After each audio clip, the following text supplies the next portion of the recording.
Hoy vamos a hablar sobre la resurrección. La resurrección de los muertos. Recuerden que este último mes lo hemos dedicado a la parte escatológica, es decir, al fin de los tiempos. Parte es la resurrección. Pero también vamos a hablar un poco de la resurrección de nuestro Señor Jesucristo, porque es fundamental para nuestra fe. Si creemos en la resurrección, tenemos la esperanza de resucitar. Entonces hoy también vamos a ver qué es la resurrección. Si Cristo resucitó verdaderamente, porque hay algunos que dicen que no. Hay algunos que dicen que Cristo lo que quedó fue mal herido. Y bueno, esta que ya la hemos respondido, ¿cuál es la primera y cuál es la segunda resurrección?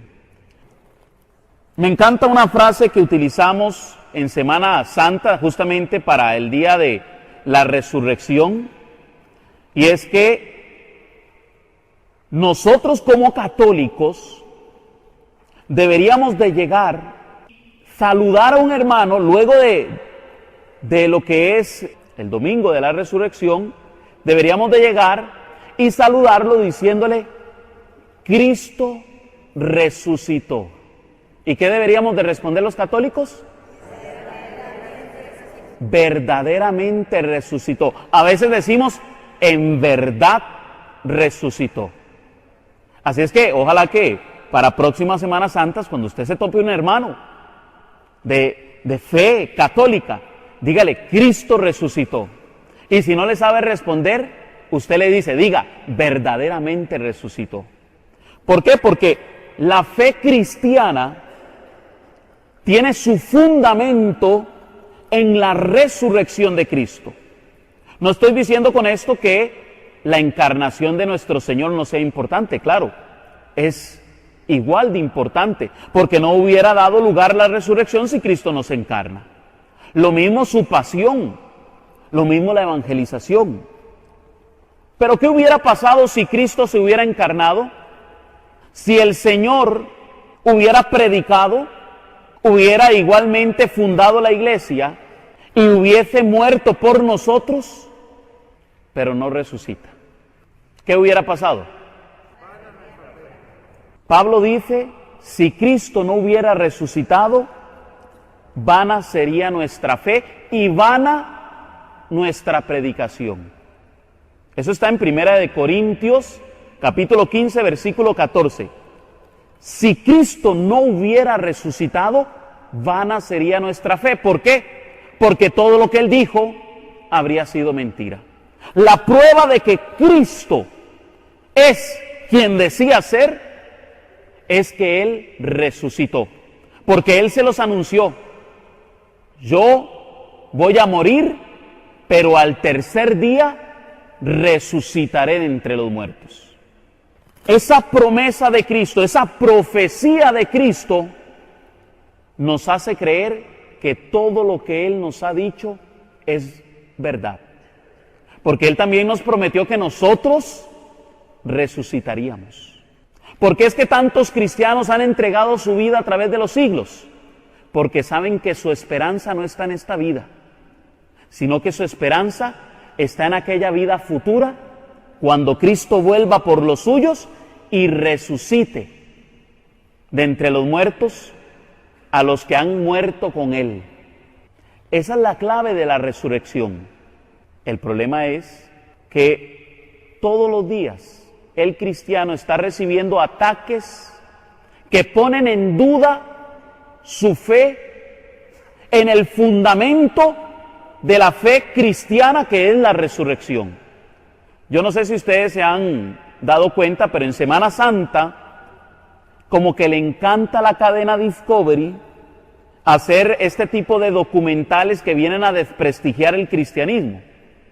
Los que son curiosos y les gusta pasar los canales, ven por ahí Discovery Channel, History Channel, Biographic Channel, hay varios canales de televisión de la misma cadena Discovery que lo que buscan es desacreditar la fe católica. Me llama la atención, hace menos de una semana estuve viendo uno en donde lo que venían era desacreditar la presencia real de Cristo en la Eucaristía. Y de hecho, una hostia que aparentemente sangró y que la iglesia no ha aprobado ni reconocido, fue la que sometieron a prueba. Y demostraron que no, que la hostia no había sangrado. Pero curiosamente nunca hicieron una investigación de las hostias que no solo han sagrado, sino que se han convertido en carne. No lo hicieron. Hicieron mención del anciano, así, es que hace muchos años un hombre nos dejó de creer, un sacerdote, y dicen que se le convirtió en carne el cuerpo de Cristo. No, es que hoy día la ciencia ha demostrado que los milagros eucarísticos son verdaderos. ¿Y ellos qué hicieron en su documental? Obviaron aquellas pruebas que verdaderamente demuestran los milagros que la iglesia ha reconocido. Bueno, lo mismo sucede con la resurrección del Señor. Recuerdo que hace unos años salió un documental que se hacía llamar El sepulcro perdido de Jesús. También se anunciaba como la tumba perdida de Jesús. Y el señor que hizo el documental, porque yo lo vi todito, recuerdo que él entraba a la famosa tumba y encontraba donde estaba el cuerpo de Jesús. Jesús decía. Había otro que decía José, era otra tumba a la par. A la par otra que decía María. Imagínense, José y María, los papás. Y después había otra que decía María Magdala, ¿verdad? María Magdalena. La esposa de Jesús, decía él.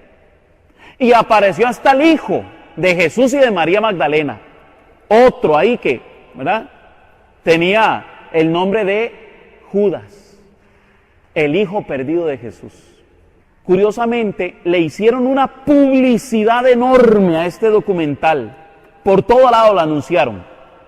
Cuando los conocedores de la materia, arqueólogos, historiadores y demás, vieron el documental, se indignaron y retaron a este señor a un debate para demostrarle que estaba equivocado, que tal tumba era falsa. Resulta que al bendito debate, si acaso lo anunciaron en la cadena Discovery, si acaso lo mencionaron, tal día va a haber un debate sobre el documental. Yo me quedé hasta las 11 de la noche para esperarlo. Y habían arqueólogos que le decían, vea, disculpe, yo he encontrado tumbas en donde tengo más pruebas de que podría ser la tumba de Jesús y yo no me apresuro a decir tal afirmación. ¿Por qué? Porque en la época de Jesús, si hay algo que abundaba era el nombre de Jesús, José y María. Eran nombres muy comunes. María Magdalena, eran nombres muy comunes. El mismo Judas, en la Biblia aparecen en el Nuevo Testamento 3 Judas. Y podemos ver que hay 2 Jesús mencionados en el Nuevo Testamento. Y solamente con María habían 3 más. Y José aparecen varios en el Nuevo Testamento. De manera que podían haber familias muy numerosas. Pero aún así, deja la duda. ¿Y si sí es cierto? Porque si es cierto, y Cristo no resucitó, y ya encontraron los huesos de Jesús, la fe cristiana se viene abajo. Claro, por supuesto, el que creó este documental no era para nada cristiano. Y no quería para nada a los cristianos. ¿Qué era lo que andaba buscando? Tirar abajo la fe del cristiano. Y hay mucho católico que anda viendo ese tipo de documental y le da crédito, creyendo que todo lo que dice es verdad. Es como el caso del Código Da Vinci. ¿Cuánto católico perdió la fe por el bendito Código Da Vinci? Dan Brown se hizo millonario. Las personas que creyeron en sus afirmaciones, se les olvidó agarrar el librito y darle vuelta y leer que decía ciencia ficción. Es básicamente entretenimiento. Dan Brown, cuando fue enfrentado por los expertos en historia le dijeron, vea, disculpe, pero usted dice un montón de tonterías en su libro que son cosas que están fuera de contexto y que nunca sucedieron. ¿Y qué les contestó él? Disculpen, lo mío es una novela de ciencia ficción. Eso fue lo que les dijo. Y más de un católico se creyó que Jesús se había casado con María Magdalena y que tenía una descendencia ahí de los merovingios y yo no sé qué cuánto, ¿verdad? Los templarios, la orden, oiga, la orden sacerdotal del Opus Dei. ¡Muajajajaja! Y sale un tipo en la película, ¿verdad? Sale un tipo con una capucha tipo franciscana, ¿verdad? Como con un hábito, y ese era el miembro ocultista del Opus Dei. Y resulta que en el Opus Dei no hay hábito, porque los pertenecientes al Opus Dei son puros laicos, trabajadores como usted y como yo, comunes y corrientes. Algunos son empresarios, otros son profesionales, puros laicos. No hay ningún secreto. Laicos que quieren vivir su vida laboral en santidad para Dios. Y hubo gente que le creyó a Dan Brown. Bueno, como entretenimiento me imagino que sí, la película se veía bastante entretenida. De hecho, me gustó más la segunda, Ángeles y Demonios, porque al final como que le daba lugar a la iglesia, de que siempre está Dios ahí protegiéndola. No sé, tal vez quiso ahí justificar un poquito lo que había hecho en la otra. Hay hermanos católicos que creen que los libros del caballo de Troya de J.J. Benítez son verdaderos y lo creen. Ayer me estaba preguntando un hermano, ¿y usted cree que es mentira? Yo lo leí, cuando yo no era nada, yo lo leí. Y recuerdo que yo lo que me pensé es, sí, muy de esto, muy tipo Sherlock Holmes, ¿verdad? Y la onda esta de los libros de ese tipo, de esa línea, ¿verdad? Que investigación y, ¿verdad? Y misterios y hay gente que cree que son verdad. Y entonces creen que si lo dice un canal como History Channel, entonces, eso sí es histórico. Si History hasta del chupacabras ha hablado. Los extraterrestres y yo no sé cuántos, las pirámides y cada documental que se sacan, vean, si bien es cierto, hay cosas buenas que usted puede sacar de esos canales, también hay cosas muy malas. Hace poquito yo hablaba con un hermano y le decía, vea, antes de creer cualquier cosa que aparezca en los periódicos, o en la televisión, o en cualquier medio de comunicación, hasta en un libro común y corriente, asegúrese de lo que allí está es cierto. Búsquelo. Hoy día estamos en internet en donde usted puede llegar y buscar enciclopedias totalmente gratuitas. Ya no necesita ni gastarse esa millonada en enciclopedias. Puede buscar y ver si es cierto lo que se está diciendo. Lamentablemente a veces creemos más en un periodista que en la misma palabra de Dios. Creemos más en los medios de comunicación que en la misma iglesia. Y le creemos más al vecino anticatólico que está a la par que al testimonio de miles de cristianos que han entregado su vida por el Evangelio.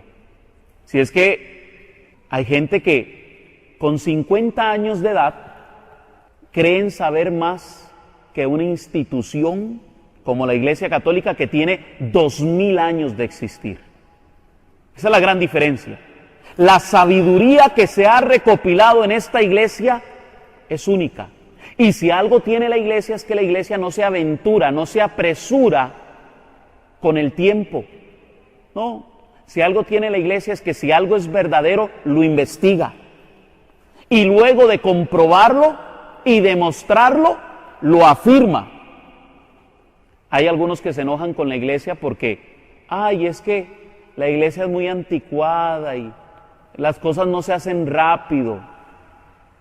Oiga, si hay algo que hemos aprendido de los santos es que siempre han tenido paciencia.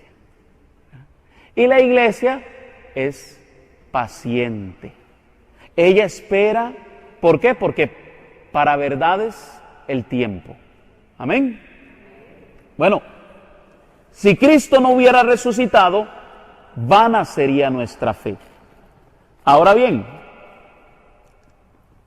¿qué pruebas tenemos nosotros, los creyentes, sobre la fe en la resurrección?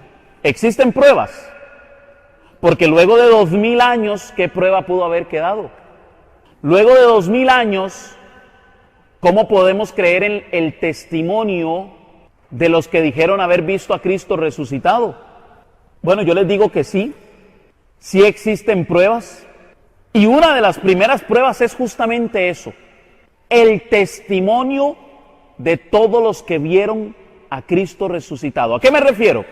Resulta que no fueron pocas personas, no fueron solo los apóstoles los que vieron a Jesús después de haber sido crucificado y haber muerto, dan testimonio de que lo vieron vivo. Uno de esos testigos fue un judío que atacó a los cristianos. Se llamaba Saulo de Tarso.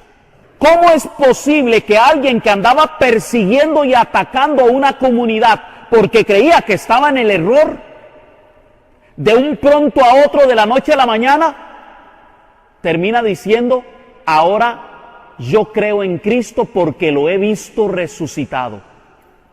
Cristo se le aparece a Pablo. Bueno, eso es un testimonio de que la resurrección es verdadera. Junto con Pablo hubieron más de 500 personas que vieron a Cristo resucitado. Un psiquiatra que sea ateo le va a decir histeria colectiva. Pero aquí hay un problema.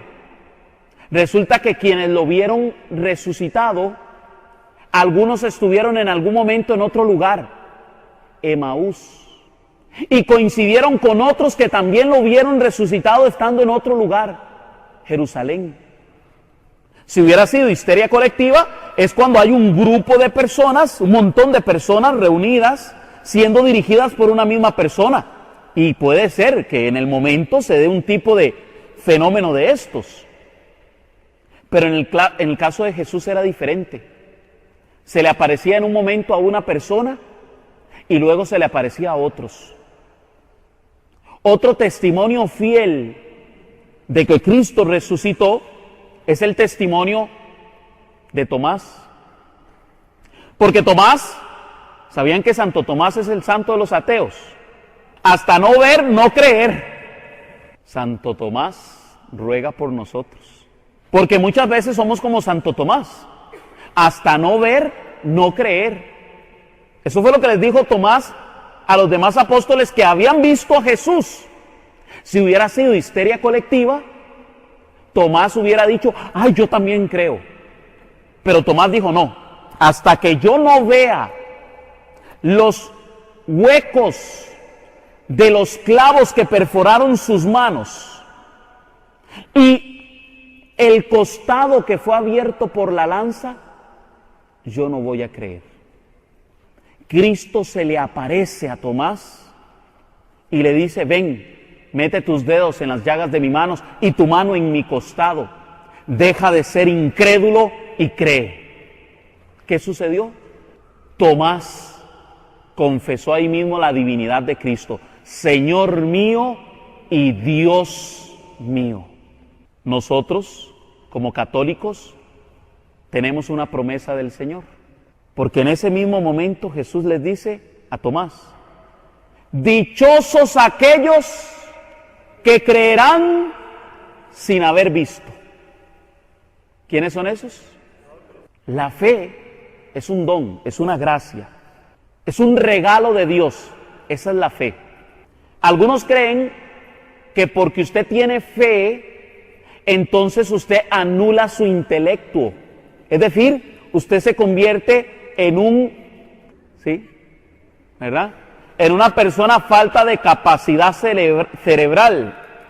¿Por qué? Porque la fe, según dice el libro de los Hebreos, es la convicción de lo que no se ve y la certeza de lo que se espera. Entonces, para algunas personas, la fe es un sinsentido. Si usted no lo ha visto, ¿cómo puede estar seguro? Cuando uno habla de la fe desde ese sentido, ciertamente, la fe es un tirarse al vacío, pero no significa que no hay dónde caer. Todo lo contrario, porque también el mismo apóstol Pedro dice, estén siempre dispuestos a dar, ¿qué? Razón. Si está diciendo que hay que dar razón, es porque hay un razonamiento, hay un uso de la inteligencia del cerebro. Dios se presta de nuestra inteligencia. Dios se presta de lo que es su criatura. Si Dios nos hizo con capacidad para entender, para explicar, no significa que la fe es contraria a la razón. No. ¿Por qué? Porque nosotros creemos, sí, porque hemos recibido el don de la fe, pero tenemos el testimonio de los que estuvieron presentes durante el milagro de la resurrección, cuando Cristo se les apareció una vez resucitado. Otro testimonio que tenemos es el de las fuentes externas. Hay gente que niega que Cristo existió, ¿sabían eso? Hay gente que dice que Cristo es una figura mitológica, como Zeus, como Thor. Dicen que es una figura ficticia, que se crearon los cristianos, como en algún momento hubo personas que crearon divinidades, pero realmente Jesús existió. Hubo un hombre llamado Jesús de Nazaret que predicó, que venía de Galilea y que fue muerto en Jerusalén. Sí, de hecho hay muchos documentos históricos. Usted puede buscar a Flavio Josefo, que es un historiador del siglo I, a Plinio el Joven, a Cicerón, que también hablan de Jesús y hablan de los cristianos, y a Tácito, que mencionan justamente a los cristianos y a Jesús. Uno de esos documentos, si no me equivoco, era el de Flavio Josefo, que era un historiador judío. Dice que los cristianos creen en un tal Jesús. Recuerden que es un no creyente, es un no creyente. Y dice que los cristianos creen en un tal Jesús, el cual dicen ellos que resucitó después de haber muerto en manos de Poncio Pilato.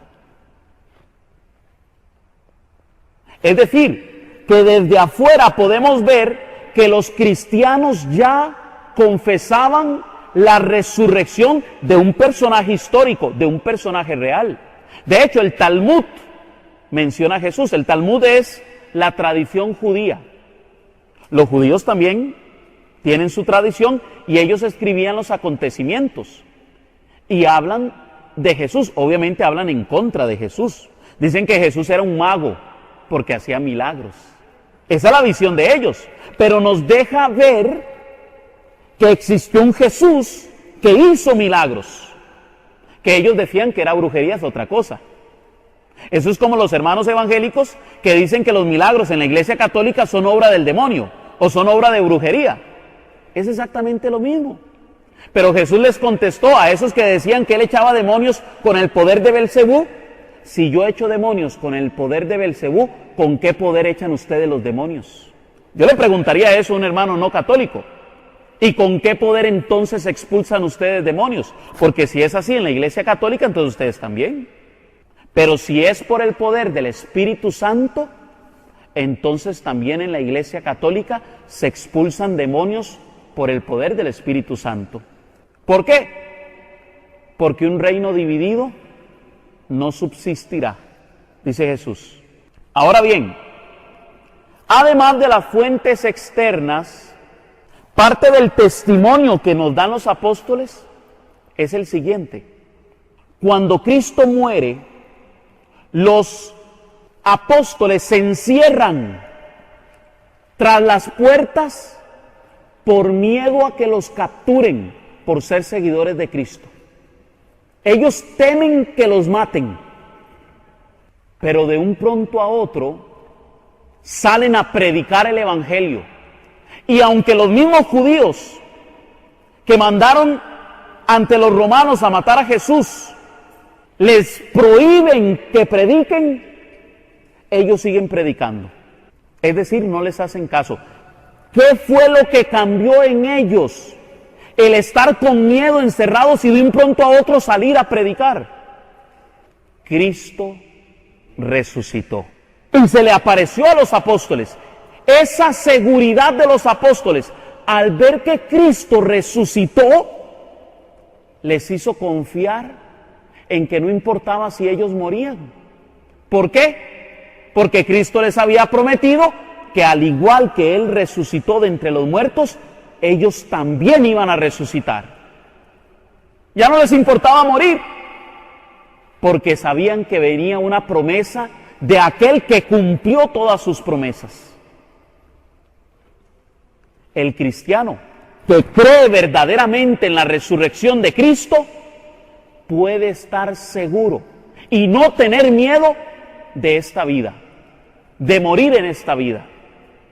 El cristiano que está seguro de que los muertos van a resucitar puede ofrendar su vida por el Evangelio y sabe que Cristo va a cumplir su promesa. ¿Qué es lo que sucede? Que hoy día ha habido gente que nos dice que no, que ya los muertos no van a resucitar. Es más, que Cristo ya no va a venir por segunda vez.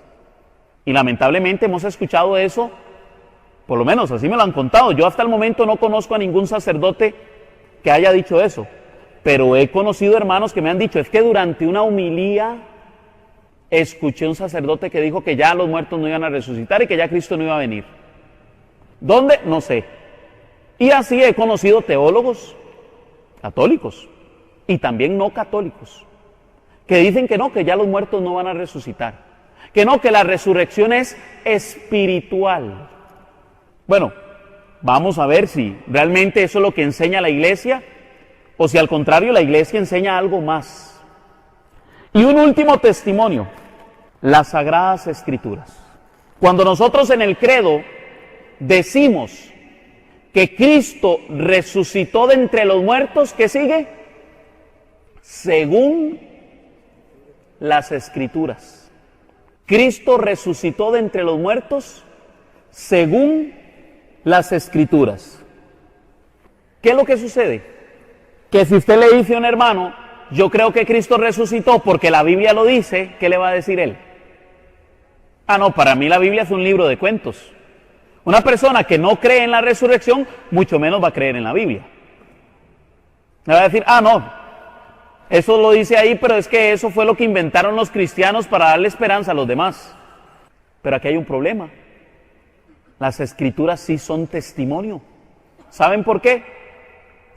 Porque si la Biblia fuera sometida al estudio histórico y arqueológico, pasa la prueba.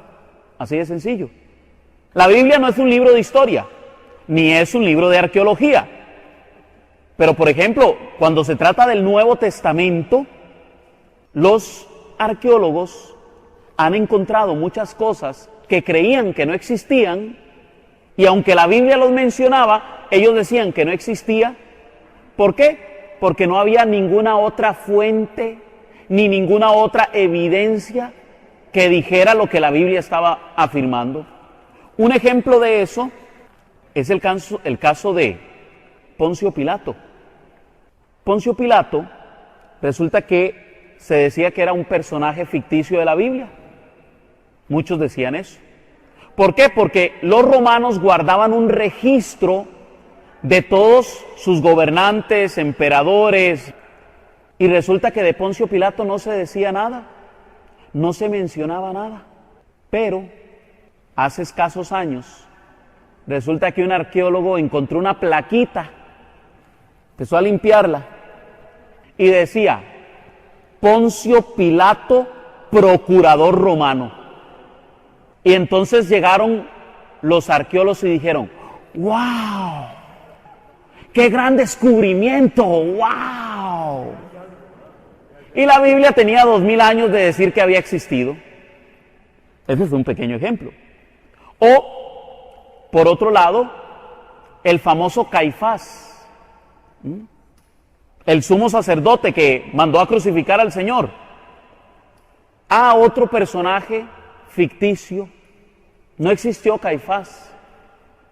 Encontraron la tumba de Caifás.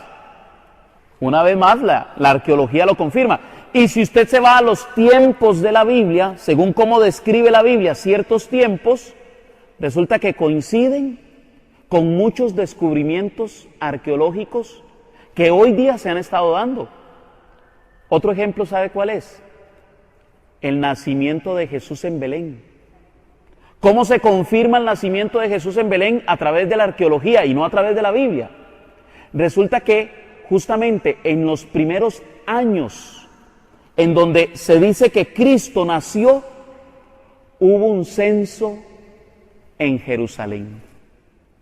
¿Y por qué fue que María y José tuvieron que ir a Jerusalén estando María encinta? Porque iba a haber un censo en Jerusalén. Y se demuestra una vez más que lo que dice la Biblia es cierto, es histórico, es arqueológico, pero hay otra prueba: los evangelios. ¿Cuántos evangelios tiene la Biblia? ¿Cómo? 4. 1. Sí, la Biblia tiene un evangelio contado por 4 evangelistas. El evangelio es el mismo. La narración cambia, lógico, porque no es una copia de un autor a otro autor, no, sino que cada uno de ellos puso su testimonio del evangelio de Cristo. Pero también, si usted agarra los 4 evangelios y los somete a prueba, resulta que si usted agarrara esos 4 testimonios y los llevara a un juicio, los jurados declararían que todo lo que han dicho estos testigos es verdadero. ¿Saben por qué? Porque hay gente que llega y dice, es que Mateo se contradice con Marcos, y Marcos con Juan, y Juan con Lucas. Hay algunos que viendo la Biblia dicen, ¿por qué? Porque la historia la cuentan de forma diferente. Pero es lo mismo que aquí al frente hubiera un accidente y yo le preguntara a cada uno de ustedes, ¿qué opina del accidente? ¿Qué fue lo que usted vio? Puede ser que un vehículo se saltó el alto, pero para alguna persona llegue y diga, no fue que el vehículo se saltó el alto, él sí hizo el alto, pero el otro venía muy rápido y lo impactó. No le dio tiempo para poder continuar. Diferentes versiones de un mismo hecho. Así es como hacen normalmente los jurados para establecer si los testigos están diciendo la verdad. Si el testigo coincide en lo principal, entonces su testimonio es verdadero. Puede narrar la historia de forma diferente, aunque el acontecimiento lo hayan visto los 4 de la misma forma. Eso es testimonio fiel de que lo que los evangelistas han dicho es verdadero. ¿Por qué? Porque los 4 evangelistas coinciden en lo siguiente: en que hubo un hombre que se llamaba Jesús, que era de Nazaret, que predicó el evangelio por 3 años, que fue muerto por crucifixión, que fue azotado, que fue coronado de espinas, que fue atravesado con una lanza, que murió y al tercer día resucitó de entre los muertos. Cada uno de esos puntos coinciden en todo cada uno de los evangelios, cada uno de los evangelistas. Eso es otro testimonio de que verdaderamente Cristo resucitó. Amén. Hay un texto de la Biblia que nos habla de algo particular, de un par de objetos que están en el momento de la resurrección. Vamos a leerlos. Es el Evangelio según San Juan, capítulo 20, versículos 3 al 8, dice así: Pedro y el otro discípulo salieron para el sepulcro. Corrían los dos juntos, pero el otro discípulo corrió más que Pedro y llegó primero al sepulcro. Como se inclinara, vio los lienzos tumbados, pero no entró.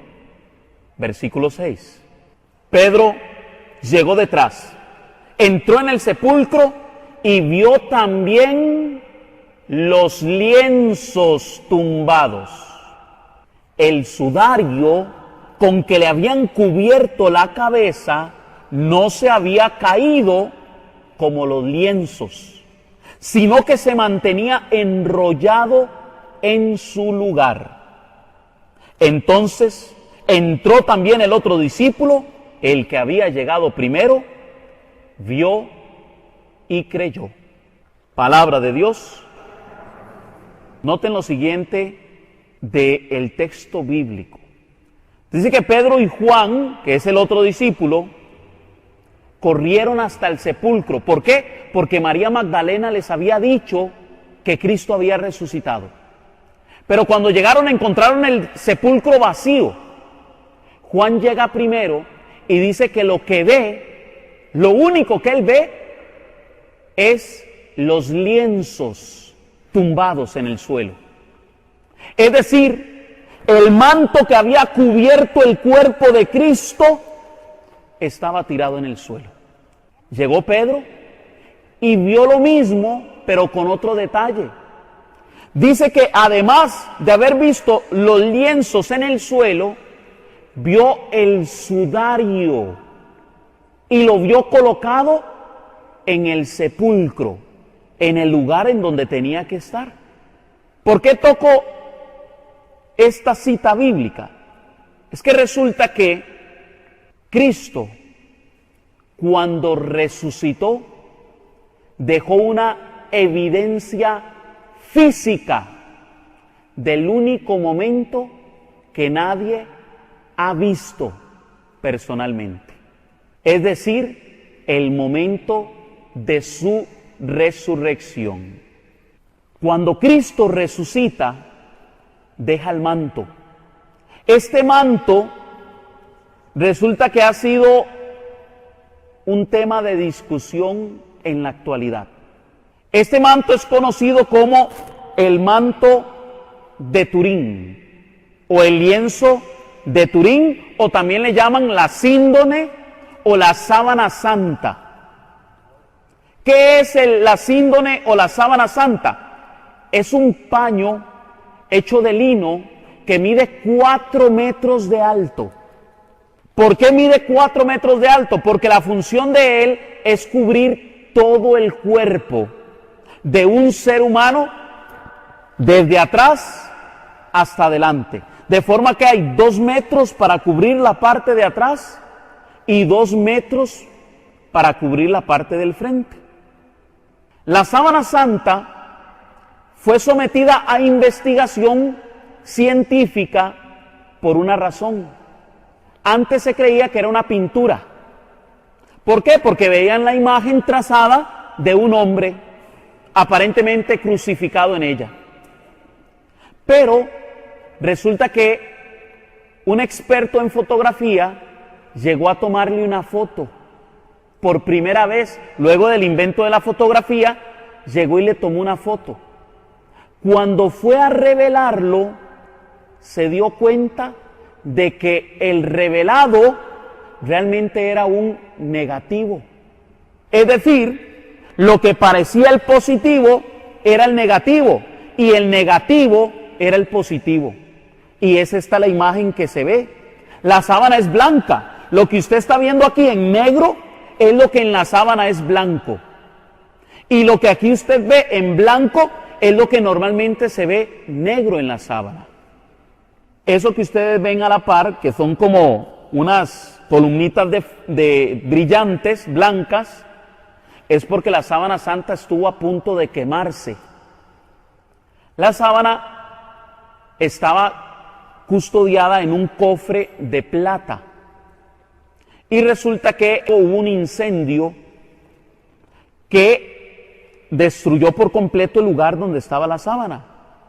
Curiosamente, el cofre en el que estaba la sábana se empezó a derretir. Imagínense la temperatura que había en aquel lugar para que la plata, porque el cofre era de plata, para que la plata se empezara a fundir. Y resulta que la tela que estaba dentro se quemó por lo que cayó de la plata derretida. No se quemó por la temperatura que había en aquel lugar. Dicen los científicos que eso es imposible, que han hecho varias pruebas para, con una tela de ese mismo tipo, dentro de un cofre, poniéndole calor, a ver qué sucede, y la sábana adentro se desintegra. En este caso hubo un milagro. La sábana no se desintegró. Lo que se quemó producto de lo que se derritió de la plata. Pero también descubrieron algo. La sábana fue mojada. Es decir, para evitar que continuara encendiéndose por el metal, le echaron agua. Y luego de que le echaron agua, se dieron cuenta que no era una pintura. Porque si hubiera sido una pintura, inmediatamente se hubiera corrido el pigmento o se hubiera teñido toda la sábana. Entonces empezaron a darse otras investigaciones. Hasta el día de hoy, la sábana santa se ha convertido en el objeto de estudio científico más grande del mundo. Es decir, se lo voy a poner así. No hay en el planeta Tierra otro objeto que haya sido más estudiado por los científicos que la sábana santa. ¿Por qué será? Porque si la sábana es verdadera, Cristo resucitó y la comunidad científica lo tiene que admitir. ¿Qué sucede? Resulta que la sábana santa ha sido sometida a pruebas y cada vez que se inventa una nueva prueba científica, la sábana santa es nuevamente sometida a investigación. Pero resulta que algunos pequeños detalles de la sábana santa y de lo que ella contiene. Por ejemplo, el hombre que se ve en esa imagen fue coronado de espinas. Es un hombre que está bañado en sangre. Todo su cuerpo está ensangrentado. Fue latigado, es decir, recibió alrededor de 40 azotes más uno, que era la costumbre de los romanos, 40 azotes más uno. Y además de eso tiene lesiones, por ejemplo, en las rodillas, las caídas con la cruz. Tiene un detalle que no cuenta la Escritura, pero que era evidente. Posiblemente un pintor no pudo haber hecho esto porque ¿qué se le iba a andar ocurriendo a un pintor? Que el hombro de Jesús, por las heridas, en primer lugar de los latigazos, ya estaba abierto. Pero además de que estaban abiertas las heridas, cuando él llevaba la cruz a cuestas, se iba raspando las heridas. Entonces se encuentran en el hombro de este hombre como lijado. Entonces ellos llegan a la conclusión, debió haber sido una persona que jaló un madero en su espalda. Además de eso tiene perforaciones, no en las manos, entre la muñeca, entre la mano y la muñeca. Es un punto de sujeción que utilizaban los romanos para el crucificado. Popularmente, en las imágenes sagradas se utiliza el clavo en la palma, pero la realidad es que los romanos no metían el clavo en la palma, lo metían en esta parte de la muñeca. Evidencia clara de que la sábana todavía es mayor evidencia, porque demuestra que no fue la idea de un pintor o de algún artista que se le ocurrió. Para que alguien haya inventado la sábana santa, debió haber tenido un conocimiento del siglo I. ¿Por qué? Porque resulta que en la misma sábana santa, en los ojos del hombre, se encuentran dos monedas. Y resulta que son dos monedas que dejaron de existir en el siglo I. Es decir, que la persona que creó esta sábana debió haber tenido dos monedas que ya no existen y que no existían en la Edad Media. Y así ellos empiezan a hacer una investigación total de toda la sábana santa por el frente y por detrás. Y por ejemplo, ellos dicen que la persona que envolvió este cuerpo debió de haber estado suspendido en el aire en el momento de la fotografía, porque se dan cuenta que es una fotografía. ¿Y sabe qué se dan cuenta? De que es una fotografía en 3D, o sea, en 3 dimensiones. ¿Ah? Qué envidia la de los cinematógrafos, ¿verdad? Ya existía el 3D creado por Jesús. Los científicos de la NASA sometieron la imagen a una prueba de realce y se dan cuenta que debió de haber estado un cuerpo allí y que fue ese cuerpo el que dejó esa imagen, porque la pintura, una simple pintura, no se ve en 3D cuando es sometida a este tipo de experimento. Pero entonces se dan cuenta que la imagen del frente es más pequeña que la de la espalda, por unos cuantos milímetros. Entonces, una de dos, o el pintor se equivocó, cosa que no hay pintura, es decir, no han encontrado pigmentos en la sábana, pero o una de dos, o se equivocó en tamaño, se le corrió la escala, o el cuerpo estaba suspendido del lugar en donde estaba puesto. Es decir, según lo que dicen los científicos, el cuerpo debió haber estado levitando durante el momento en que se imprimió esa imagen en la sábana. Son muchísimos los experimentos. Bueno, resulta que la sangre es sangre humana, la mayoría de manchas es de sangre humana, la sangre es muy particular, es tipo AB, justamente el mismo tipo de sangre de las muestras de los milagros eucarísticos. Es un tipo de sangre muy común en Jerusalén. Resulta que encontraron polen, un polen de ciertas plantas que ya fueron extintas en el siglo I. Es decir, que para que alguien haya creado eso, debió haber conseguido polen de plantas extintas en el siglo I. Al final, los científicos dicen, hay un 99% de prueba científica que dice que el manto es verdadero, que perteneció a un hombre del siglo I, que fue crucificado, que fue latigado, que fue coronado de espinas, que fue atravesado en el costado, sus manos y sus pies fueron perforados con clavos. Pero hay un problema. Hay una prueba que no pasó el manto de Turín. Y es de allí donde se ha agarrado la comunidad científica para decir que el manto es falso. Para decir que es una falsificación de la Edad Media. Resulta que los científicos, cuando quieren saber la edad de un objeto o de algún material, lo someten a una prueba que es muy fiable. Se llama la prueba del carbono 14. La prueba del carbono 14 da la edad de aquel objeto que se está midiendo. Resulta que 3 laboratorios tomaron, se tomó una sola muestra, la muestra fue cortada en 3 pedazos, le fue entregado a cada uno de los laboratorios y los 3 laboratorios coincidieron en que la sábana era de entre el siglo XIII al siglo XIV. Todos los cristianos que tenían la esperanza en que el manto fuera verdadero terminaron decepcionados de aquella prueba. Dijeron, es una lástima, todo apuntaba a que el manto era verdadero. Los científicos tenían razón, era una falsificación. Pero varios científicos dijeron, no, un momento, cuando un objeto apunta a que el 99% de las pruebas es del siglo I.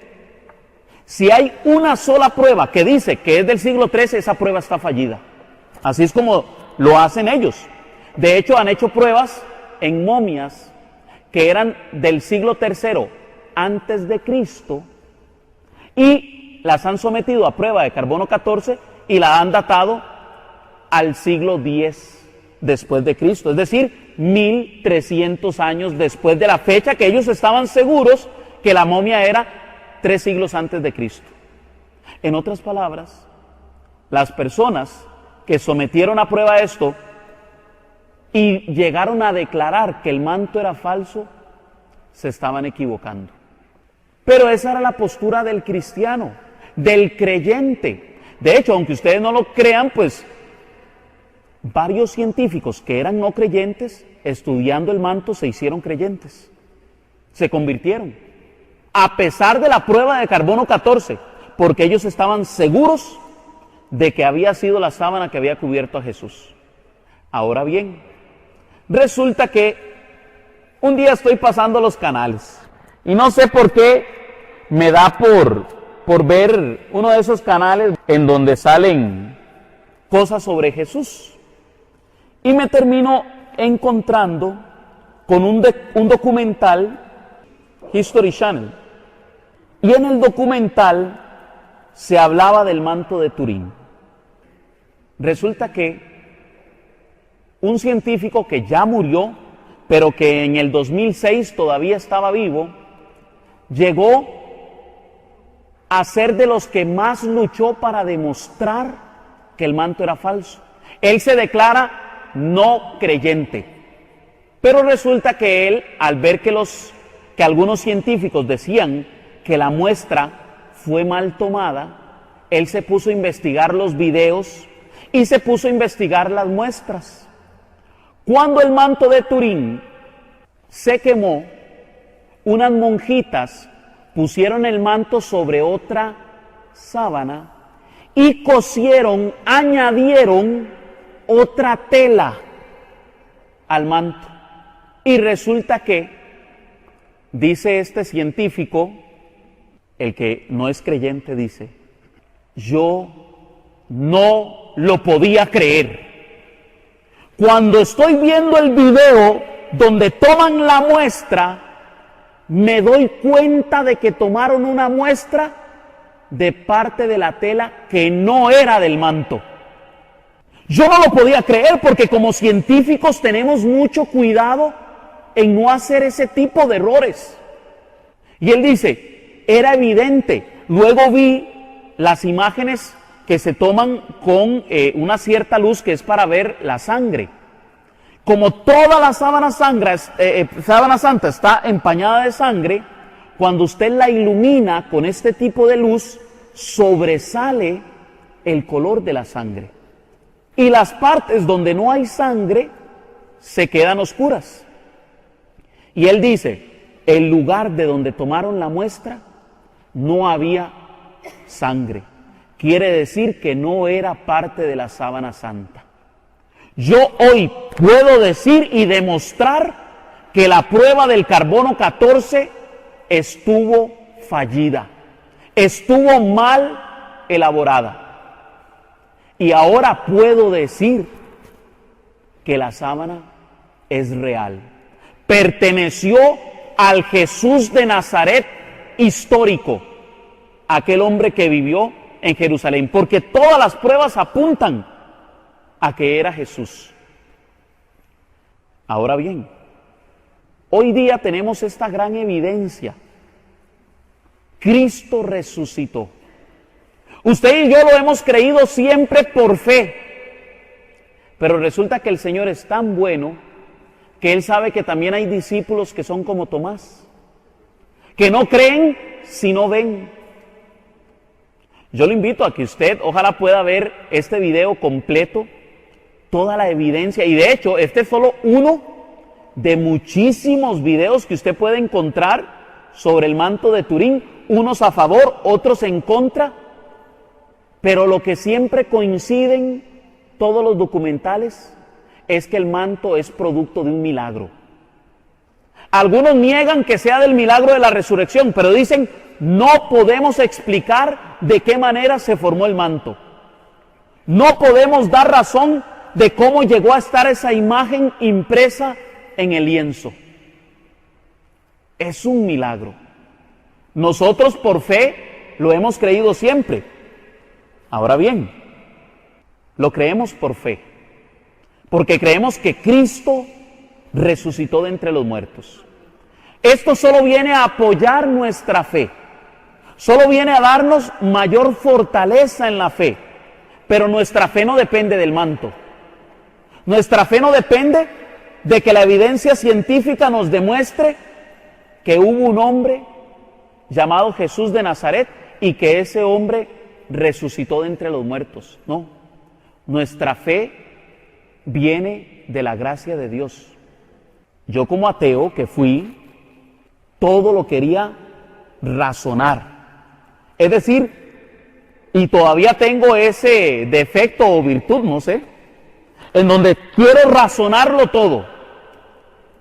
Pero también entiendo que hay cosas que no llegan por la razón. Hay cosas que están por encima de la razón, por encima de este cerebro que es tan limitado, que es maravilloso porque puede hacer descubrimientos enormes, pero aún así es limitado.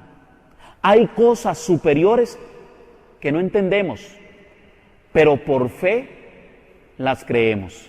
Amén. Ahora quiero pasar a una parte ya un poquito más magistral, es decir, al magisterio de la Iglesia Católica, y quiero recurrir para eso al Catecismo de la Iglesia Católica, numeral 989, que habla sobre la resurrección de los muertos. El Catecismo de la Iglesia Católica nos habla de la resurrección de los muertos. La resurrección de los muertos está firmemente enraizada y justificada por la resurrección de Cristo. Si Cristo no hubiera resucitado, tampoco nosotros resucitaríamos. Pero si Cristo resucitó, nosotros también vamos a resucitar. Amén. Vea lo que dice el Catecismo. Creemos firmemente, y así lo esperamos, que del mismo modo que Cristo ha resucitado verdaderamente de entre los muertos y que vive para siempre, igualmente los justos después de su muerte vivirán para siempre con Cristo resucitado y que Él los resucitará en el último día. Como la suya, nuestra resurrección será obra de la Santísima Trinidad. Es decir, la Iglesia nos enseña y nos enseña claramente. La Iglesia dice que nosotros vamos a resucitar de forma literal. Volveremos a la vida de la misma forma en que Cristo resucitó de entre los muertos. Si alguna persona le dice a usted que ya los muertos no van a resucitar, disculpen, ahí hay un grave error.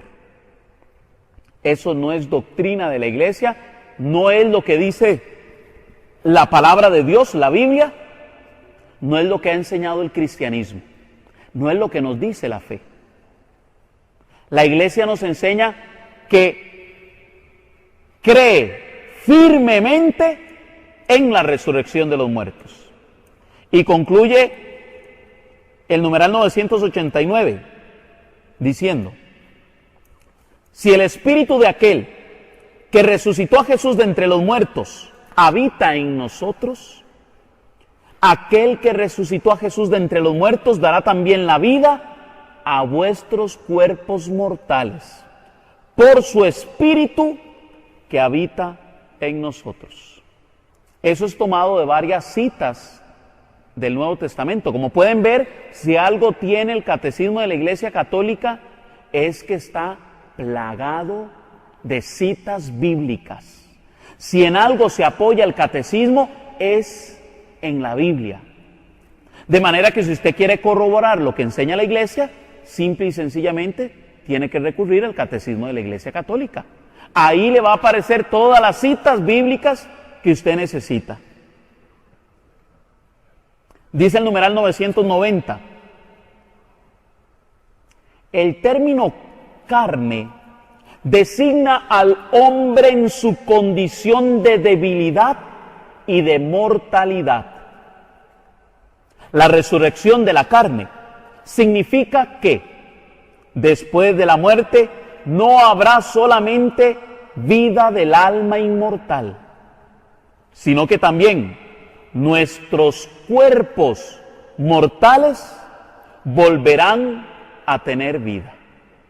Es decir, hay gente que cree que la resurrección de los muertos es algo espiritual. Es decir, el alma es la que resucita. Vean, disculpen, es que el alma no muere. El alma no puede resucitar porque no muere. Punto. Cuando Cristo habla de la resurrección de los muertos, está hablando literalmente de que nuestros cuerpos mortales van a volver a la vida, van a resucitar. Ahora bien, hay que hacer una aclaración. Ciertamente, hay una muerte y una resurrección primera. ¿Recuerdan el tema del Apocalipsis y el fin de los tiempos, el milenarismo? Decíamos que en el bautismo nosotros somos injertados en la muerte de Cristo y vamos a resucitar también en el bautismo a una nueva vida en Cristo Jesús. ¿Por qué? Porque nueva criatura soy. Amén. Bueno, resulta que nosotros creemos, pero hay gente que no cree. Hay gente que cree que la doctrina de la resurrección es falsa. Nos dice el numeral 993. Oiga lo que dice Jesús sobre los que no creen en la resurrección. Si a usted le sale algún católico con que no cree en la resurrección, dígale, le hace el numeral 993. O si le sale un evangélico, un no católico, dígale, lea las citas bíblicas de Juan 11:24, Hechos 23:6, Marcos 12:24 y Marcos 12:27, para ver qué le dice. Dice el catecismo: los fariseos y muchos contemporáneos del Señor esperaban la resurrección. Jesús la enseña firmemente. A los saduceos que la niegan, responde. ¿Quién responde? Jesús. Vosotros no conocéis ni las Escrituras ni el poder de Dios. Vosotros estáis en el error. La fe en la resurrección descansa en la fe en Dios, que no es un Dios de muertos, sino de vivos.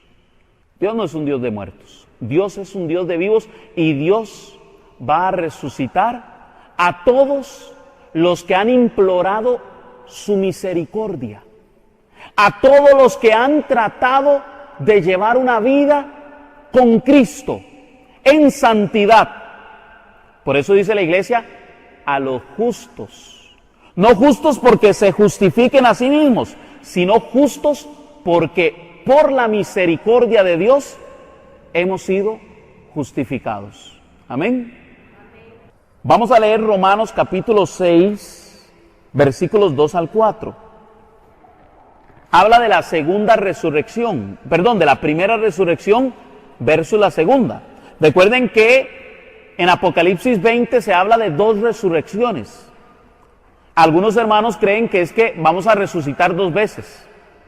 No, realmente se está hablando de la primera resurrección en el bautismo, y la segunda resurrección sería el día en que Cristo venga.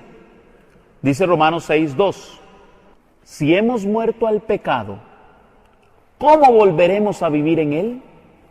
Como ustedes saben, todos nosotros, al ser bautizados en Cristo Jesús, hemos sido sumergidos en su muerte. Por este bautismo en su muerte, fuimos sepultados con Cristo.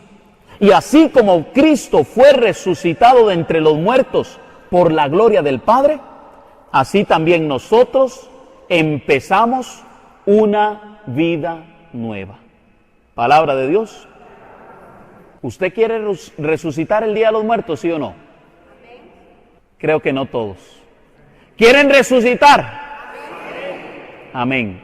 Bueno, según Pablo, tenemos que empezar a morir al pecado para resucitar a una nueva vida en Cristo Jesús. ¿Significa que usted ya no se va a equivocar, que ya no va a pecar? No, por supuesto que nos equivocamos, pero la intención del cristiano no es quedarse en el pecado, es ser cada día más santos, cada día un mejor cristiano. Morir al hombre viejo para vivir como nueva criatura de Dios. Eso es el fin del cristiano. Morir al pecado, morir a todo lo malo que hacemos, para vivir en el bien por la gracia de Dios. Amén. Esta está buenísima. Esta que sigue, póngale atención. Para los de la nueva era, la New Age, numeral 1013, párrafo B. Numeral 1013, párrafo B. Hay mucho católico que cree en las cosas que enseña la nueva era. Y la iglesia ha tenido que hacer varios documentos que hablen en contra de la nueva era. ¿Por qué? Porque confunden al católico. Una de esas doctrinas es la doctrina de la reencarnación. Oiga lo que dice. Cuando ha tenido fin el único curso de nuestra vida terrena, ya no volveremos a otras vidas terrenas. Está establecido que los hombres mueran una sola vez. No hay reencarnación después de la muerte. Eso es lo que dice el numeral 1013, párrafo B del Catecismo de la Iglesia Católica, tomando la cita de Hebreos, ahí dice Jab, pero es Hebreos. Hebreos capítulo 9, versículo 27 dice, está establecido que los hombres mueran una sola vez. Si hubiera reencarnación según la Sagrada Escritura, entonces estaríamos diciendo que el hombre moriría más de una vez. Los que creen en la reencarnación diferente a la resurrección, los que creen en la reencarnación creen que usted después de muerto vuelve a tener vida, pero en otro cuerpo con la misma alma que usted tenía. Los más extremos creen que usted puede reencarnar en un sapo. Y no es que luego se va a hacer príncipe. Otros hasta en las verduras. Así es que ni chayote puede comer usted. Pero los que tienen un poquito más de coherencia, entre comillas, dicen que no, que el ser humano siempre reencarna en un cuerpo humano. ¿Saben cuál es la mejor prueba para desacreditar a los que creen en la reencarnación? Porque ellos le dicen a usted, no, es que han habido psicólogos o psiquiatras que bajo una técnica de hipnosis han hecho una regresión de las vidas pasadas y se han dado cuenta que eran, oiga, ahí es donde viene la prueba de que eso es falso. Se dan cuenta que eran la reina de Inglaterra. Se dan cuenta que era el emperador. Se dan cuenta que era el príncipe. Se da cuenta que era la reina, la princesa. De casualidad, todos los que han hecho regresión en el pasado son alguna persona importante. Diría Freud, porque Freud es el padre de la psicología, que básicamente lo que tienen esas personas dentro suyo es el deseo de todo ser humano de ser importante. Cuando una persona de estas entiende que uno es importante por el solo hecho de ser hijo de Dios, deja de creer en tantas cosas que nos enseña la nueva era. Yo sí creo en la reencarnación, pero la única reencarnación en la que yo creo es en la reencarnación de las uñas. Cuando se le reencarna una uña ahí, se le encarna una vez y se le vuelve a encarnar. Es la única reencarnación en la que yo creo y en la que usted puede creer como católico. Después de ahí, no hay nuevas vidas después de la muerte, no. Hay una resurrección de los muertos, eso sí va a haber. Una resurrección de los muertos. Bien, nosotros como creyentes debemos de poner nuestra fe en Dios, de que Él nos resucitará al final de nuestra vida. Tenemos que poner la confianza en Dios de que Él va a hacer, así como lo hizo con Cristo, levantando de entre los muertos a nuestro Señor. Nosotros deberíamos de confiar igual en Dios, de que de esa misma forma nosotros también resucitaremos. Por eso los cristianos de los primeros siglos no les importaba morir, porque ellos estaban seguros de que iban a resucitar en el último día.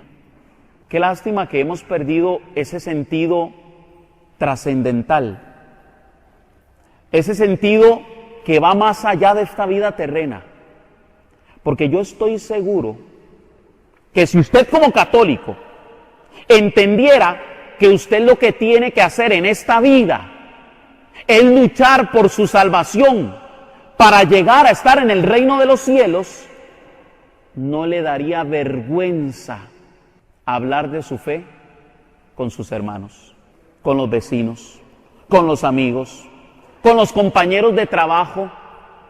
No le daría vergüenza defender la vida y la familia delante de un homosexual o de un abortista.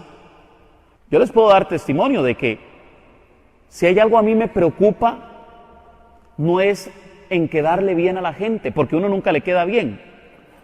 Esa es la verdad. Sí, siempre que trato de compartir estos mensajes, trato de que la persona los reciba con amor, pero también con rigor. Es decir, solo por decirle las cosas con amor, yo no le voy a decir, seguí en esa vida. Igual Dios es misericordioso y lo va a salvar. Estaría diciendo yo una mentira. No, yo le tengo que decir, vea hermano, Dios a usted lo ama. Pero si usted sigue en esa vida, ni Dios lo puede salvar. Porque es usted el que está escogiendo ese camino, no es Dios.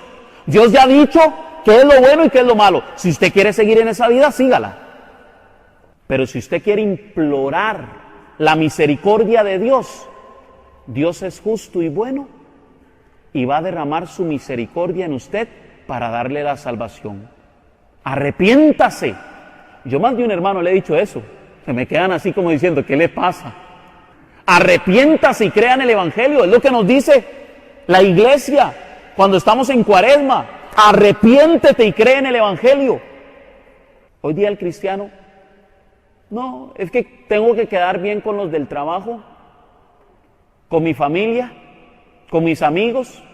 Qué ridículo yo hablando de estas cosas. No, hermano. Como católico usted está llamado a predicar la buena nueva del Señor.